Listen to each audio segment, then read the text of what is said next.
नमस्कार श्रोते हो, सुमंगल क्रिएशन्स मध्ये आपले हार्दिक स्वागत। मेल्यावरही विसावा देतात का, तर सगळं आयुष्य धावपळीत गेलं। शेवटी जाताना शेवटचा निरोप द्यायला जे जिवलग स्नेही नातेवाईक आप्तेष्ट आलेले असतात त्यांच्या सोबतचा शेवटचा विसावा असतो। तो स्मशानभूमीच्या थोडं अलीकडे विसावा देतात। सोबत भाकरीचा घास तुकडा असतो का, तर जिवंतपणी कुठेही प्रवासाला जाताना वाटेत भूक लागली तर खायला शिदोरी सोबत ठेवायचास। आता आयुष्यातील तुझा हा शेवटचा प्रवास आहे आणि ही शेवटची तुझ्या सोबत असणारी शिदोरी। त्यामुळे 2 क्षण उसंत घे आणि शिदोरी खा आणि कायमस्वरूपीचा रामराम कर तुझ्या या शरीररूपी प्रवासाला। आयुष्यभर जे शौक पाणी केलं, जसं की सिगरेट, बिडी, काडी, दारू, तंबाखू, सुपारी, अगदी हेही ठेवलं जातं विसाव्याच्या ठिकाणी का, तर शेवटच्या विसाव्याला तुझ्या आवडत्या गोष्टी सोबत घ्याव्यास म्हणून।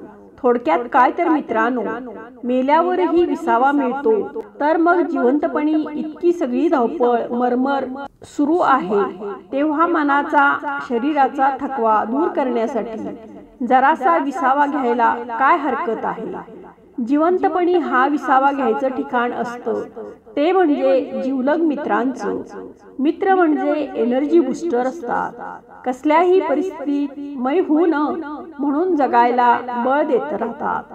आपल्या आयुष्यातील अनेक सुखदुःख आपण आपल्या जवळच्या मित्रांशी बोलतो तर मन हलकं आणि रिफ्रेश होतं। आणि या जिवलग मित्रांचा विसावा प्रत्येकाच्या आयुष्यात असावा। अगदी कधीही कसलीही परिस्थिती आली तरी सरतेशेवटी पर्यंत सोबत असणारा, साथ देणारा, तुमच्यावर जीवापाड प्रेम करणारा, तुम्हाला ऐकून घेणारा, तुम्हाला समजून घेणारा तो मित्रमैत्रिणींचा विसावा असला की आयुष्यात कसल्याही संकटांना समोर जायला बळ येतं। आपल्या आयुष्यातील छोट्यातला छोटा आनंद द्विगुणित होतो। मनाला शरीराला जेव्हा एकटं एकटं वाटतं ना, तेव्हा आपल्या मित्रांच्या काफिल्यात गेलं की अगदी रिलॅक्स वाटतं। आज आयुष्य नक्कीच खूपच धावपळीचं झालं आहे, यात प्रश्नच नाही। पण याच धावपळीत शरीरासोबत मनही थकत असतं। मनालाही विसावा हवा असतो आणि तो विसावा असतो आपले जिवलग मित्र, आप्तस्नेही, त्यांच्यासोबत घालवलेले सगळे क्षण आयुष्य खऱ्या अर्थाने जगायला लावतात। इतके सुंदर असतात। आपल्या जवळची माणसं आपल्याला सोडून गेल्यावर हळहळ व्यक्त करण्यापेक्षा ते आहेत तोपर्यंत त्यांना ऐकून घ्यायला काय हरकत आहे।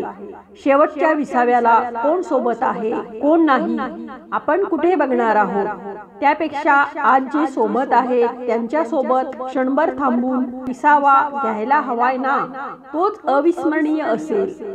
शेवटचा घास तुकडा आपल्या नावाने रस्त्यावर ठेवला जातो, तोच आपण आज या क्षणी जिवंत आहोत तेव्हाच मित्रांसोबत जेवलो तर 4 घास नक्कीच जास्त जातात।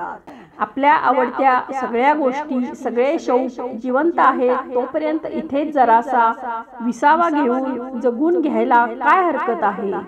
नंतरचा विसावा फील करून घ्यायला कुठे आपल्याला फिलिंग्स जिवंत असणार आहे। तर श्रोते हो, कसा वाटला आपणास हा लेख? आवडला असल्यास जरूर लाईक करा, शेअर करा, कॉमेंट्स करा आणि आपल्या चॅनेलला अजून सबस्क्राईब केले नसेल तर सबस्क्राईब करा। धन्यवाद।